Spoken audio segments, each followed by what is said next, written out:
Bonjour.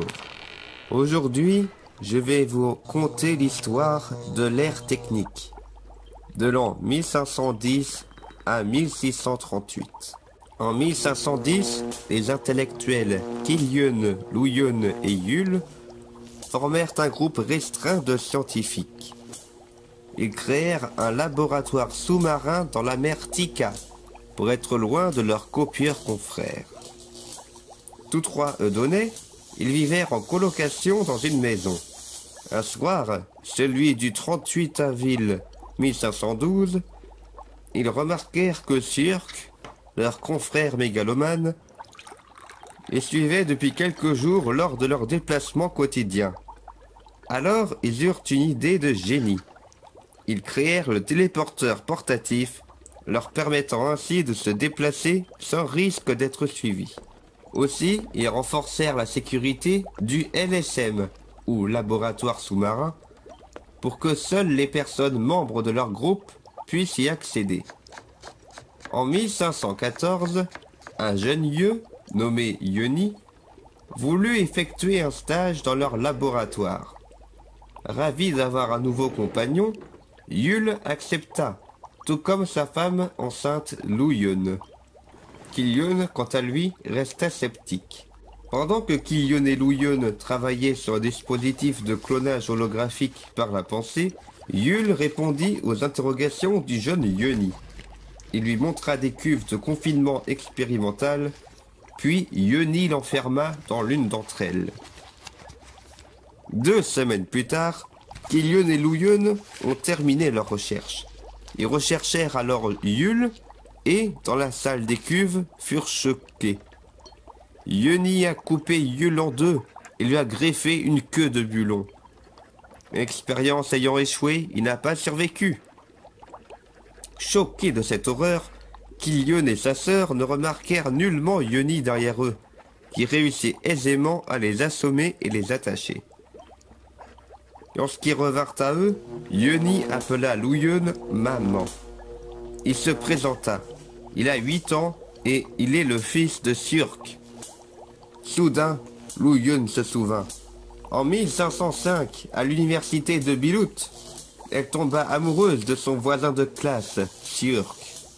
Ils exprimèrent leur amour dans les toilettes mixtes et, le 18 juillet 1506, Luhyun accoucha sous un chocolatier, soutenu par Siurk, puis lui demanda de s'occuper du bébé seul. Elle voulut démarrer une nouvelle vie avec Yule. Yoni n'est pas inquiet de la mort de Yule. Il en est même plutôt ravi. C'est à cause de lui que Yoni a grandi sans mère. Durant les 6 années qui suivirent, Yoni eut le contrôle total du laboratoire. Avec le téléporteur portatif, il put voyager discrètement autour du globe, principalement à Euda. Il y captura une famille entière, celle des Badivins.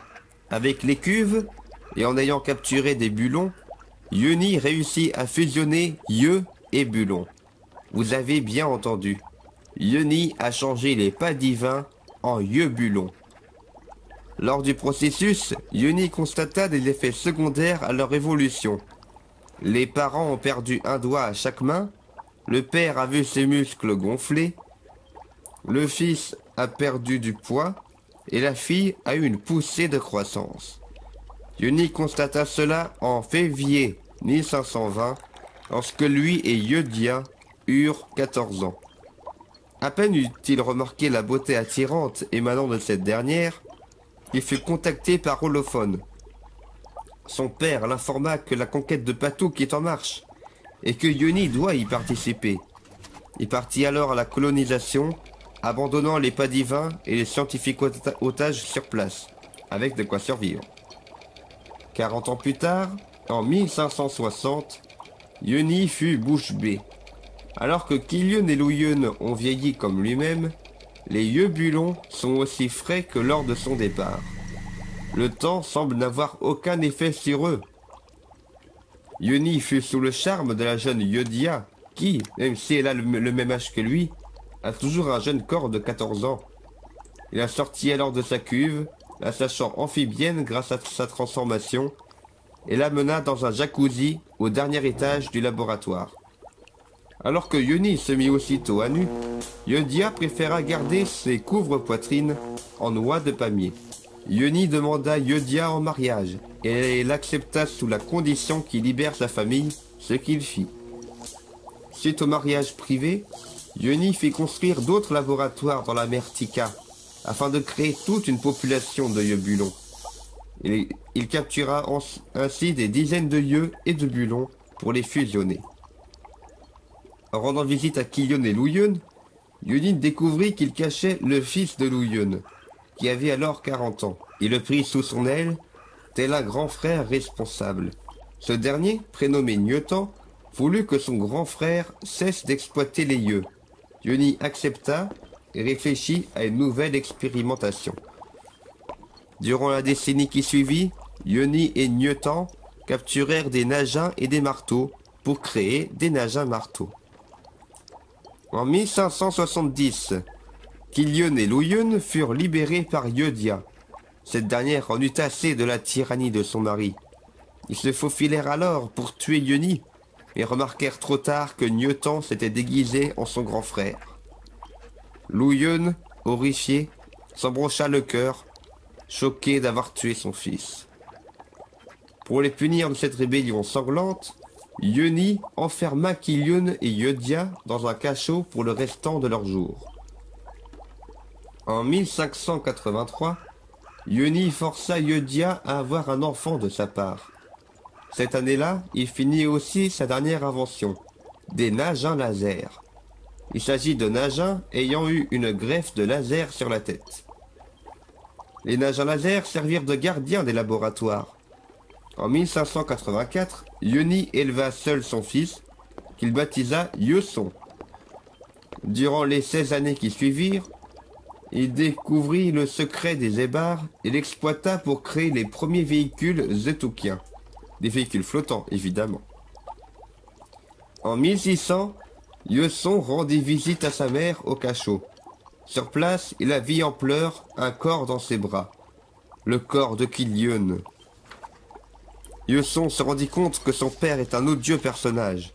Aussi, il alla voir son père, le jeta au Najin marteau et l'observa fracasser Yoni jusqu'à la mort. Les années qui suivirent, Yeson et sa mère, Yodia, parcoururent le monde pour permettre à tous d'avoir accès à leurs inventions. Ils vendirent le téléporteur portatif, les masques réalistes et le dispositif de clonage télépathique à l'ensemble des magasins et vendirent la technologie d'engins flottants aux constructeurs de moyens de transport. En 1638, la communication sur le papier de Yodia fit polémique, entraînant la fermeture des laboratoires et la libération immédiate des créatures y vivant, les yeux bulons ayant migré vers l'océan malinique. Yeson et Yodia, quant à eux, furent incarcérés à vie pour avoir gardé ces terribles secrets pour eux durant tout ce temps.